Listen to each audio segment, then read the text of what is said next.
Yo la famille, c'est BR10, on se retrouve pour une toute nouvelle vidéo. Aujourd'hui les mecs, on va parler de Galtier au PSG. Nasser a un petit peu officialisé dans son interview avec le Parisien, comme quoi le PSG était en négociation avec l'OGC Nice. On se doute bien de pourquoi le PSG négocie avec Nice, c'est pour Galtier. Donc je vais vous donner mon avis et puis on va analyser tout ça ensemble, les points positifs, les points négatifs, pourquoi Galtier est recruté par le Paris Saint-Germain. J'ai vu que sur Instagram et dans les commentaires de mes vidéos, vous me demandiez mon avis sur ça. Avec plaisir, je vais vous le donner et vous pourrez me donner votre avis dans les commentaires. Est-ce que pour vous c'est une bonne idée que Galtier vienne au PSG ou est-ce que c'est une très mauvaise idée? Tout d'abord les gars, Galtier nous on le connaît comme entraîneur, mais il y en a beaucoup qui oublient qu'avant c'était un joueur. Comme beaucoup d'entraîneurs professionnels en Ligue 1 et en Europe, c'est d'anciens joueurs qui sont reconvertis à la fin de leur carrière comme entraîneurs. Donc Christophe Galtier c'était un défenseur de 1985 à 1999.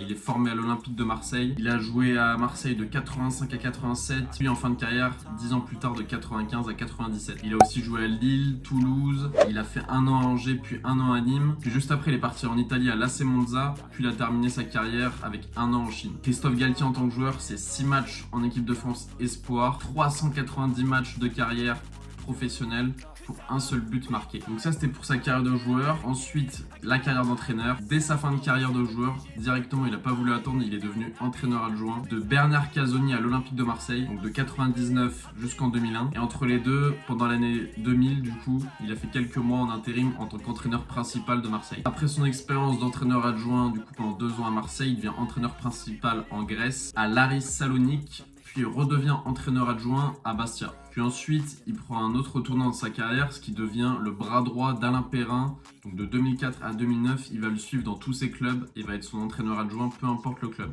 Donc il commence aux Émirats Arabes Unis, puis il va à Portsmouth, puis il revient en France à Sochaux et enfin à Lyon. Ils vont à Saint-Etienne, Perrin se fait renvoyer, du coup Galtier prend les rênes de l'équipe principale. Il devient donc l'entraîneur de Saint-Etienne de 2009 à 2017, où notamment il remportera la Coupe de la Ligue en 2013. Puis de 2017 à 2021, il entraîne Lille. Il les fait se maintenir la première année où il arrive, puis l'année d'après il est qualifié en Ligue des Champions et 2 ans après il gagne le titre de champion avec Lille, donc la saison dernière, avant de s'engager avec l'OGC Nice pour une année. Donc cette année à Nice ça s'est plutôt bien passé pour lui dans un premier temps, les 6 premiers mois c'était très bon, il avait encore la réussite du champion, il gagnait encore ses matchs 1-0 etc. Puis cette fin de saison ça c'est un petit peu compliqué et du coup lui veut partir de Nice, Nice n'en veut plus. Et le PSG veut le recruter. Ça va être officiel d'ici quelques jours. On attend, apparemment, il y aurait des préparatifs au Parc des Princes, etc.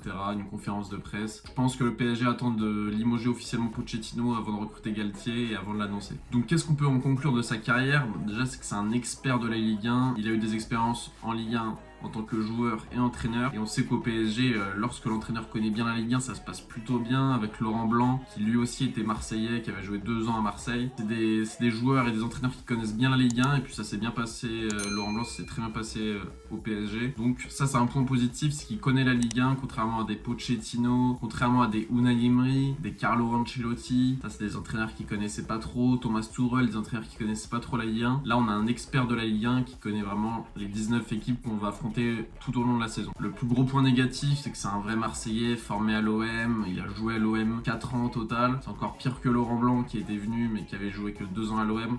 Là, c'est vraiment un vrai Marseillais. Donc ça, c'est un point qui passe pas trop pour nous les Parisiens. Donc Zidane, encore ça passait puisqu'il a jamais joué à l'Olympique de Marseille. Mais là, Galtier, c'est un peu gros. Et de mémoire, je crois que Galtier avait dit que son rêve, c'était d'entraîner l'OM un jour. Donc c'est encore pire. Ça passe pas trop pour entraîner le Paris Saint-Germain. Alors pourquoi le PSG veut le recruter? Je pense qu'ils veulent le recruter pour plusieurs choses. Déjà, parce que c'est un expert de la Ligue 1. Parce que maintenant, on donne les pleins pouvoirs apparemment à Luis Campos afin qu'il choisisse son entraîneur et qu'il y ait un vrai travail en binôme Luis Campos-Galtier. Campos a déjà travaillé avec Galtier à Lille, c'est 2 hommes apparemment qui s'adorent et qui adorent travailler ensemble. Donc ça paraît cohérent. Galtier, c'est un mec qui a la grinta, voilà, il adore gueuler, un peu à la manière de Thomas Tuchel. Il gueule sur les arbitres, il gueule sur les joueurs, il gueule sur les journalistes, il gueule sur les supporters s'il faut. Ça, on aime plutôt bien au PSG, on aime un petit peu cette ferveur, cette grinta. C'est un très bon communicant, que ce soit dans la presse, avec les joueurs, au bord du terrain, voilà, il communique toujours très bien, il aime se faire entendre et se faire respecter, donc ça, on a besoin de structure au PSG. On a besoin de cadre. Quand il faut dire à Messi de revenir parce qu'il y a du pressing à faire, faut lui dire. Et là, je pense que Galtier, il aurait potentiellement les couilles pour le dire. En plus, Christophe Galtier, c'est un mec qui a toujours défendu le PSG publiquement sur les dernières années. En ce moment, c'est beaucoup lynché, voilà. club-état, etc. Dernièrement, l'OGC Nice nous a éliminés en Coupe de France. Pochettino n'avait pas très bien défendu Xavi Simons en conférence de presse suite à son penalty, son tir au but arrêté par Boulka. Galtier, il l'avait totalement défendu, il avait dit que c'était un jeune qui avait été envoyé au casse-pipe, etc.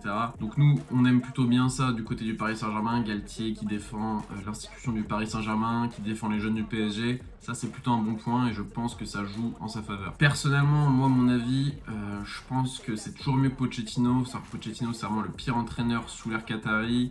Et je pense pas que ce soit la faute de Leonardo, comme certains le disent.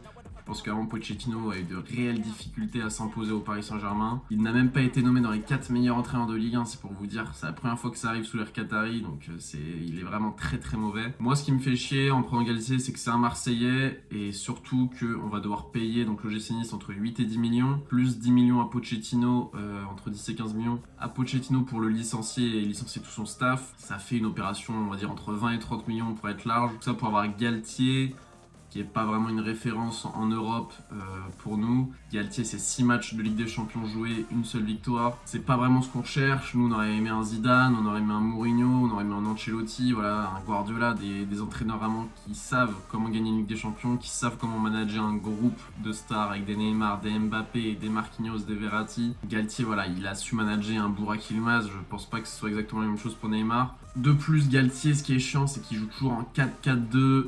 Il joue très défensif. Nous, au Paris Saint-Germain, on adore le beau jeu. Donc c'est peut-être pas très intelligent de prendre Galtier, qui est un expert du football défensif, dans un club qui a une histoire avec du football offensif, qui est totalement supérieur à son championnat, donc qui se doit de proposer du beau jeu. C'est pas très logique. Il y en a qui me disent oui mais Galtier ça sera toujours mieux que Pochettino, ça sera au moins aussi bien qu'Emery, etc. Oui mais le but si on change d'entraîneur les gars, c'est pas que ce soit aussi bien que ceux d'avant ou que ça soit pas mal, c'est que ce soit l'entraîneur de notre projet, donc un entraîneur qui reste pendant de longues années, un petit peu comme Guardiola à City. Je suis pas sûr que Galtier ça soit le cas. En plus Galtier il parle pas espagnol, on sait que le vestiaire du PSG, les 3/4 ils parlent espagnol.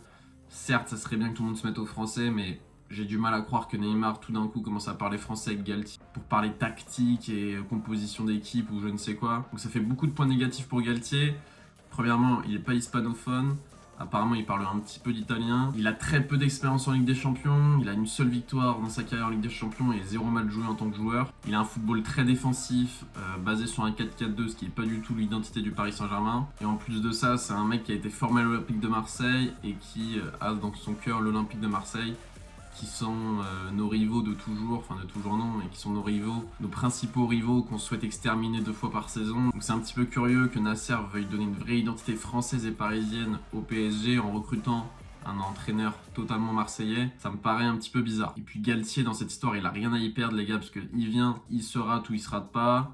Dans tous les cas, il sera vu comme un meilleur coach que ce qu'il était, puisqu'il aura entraîné le PSG et des grandes stars. Même s'il n'aura pas réussi, il y aura toujours peut-être des Dortmund, des Arsenal, des clubs comme ça qui sont au-dessus de Nice, qui voudront le recruter par la suite. Je pense que lui n'a rien à perdre, mais nous on a tout à perdre.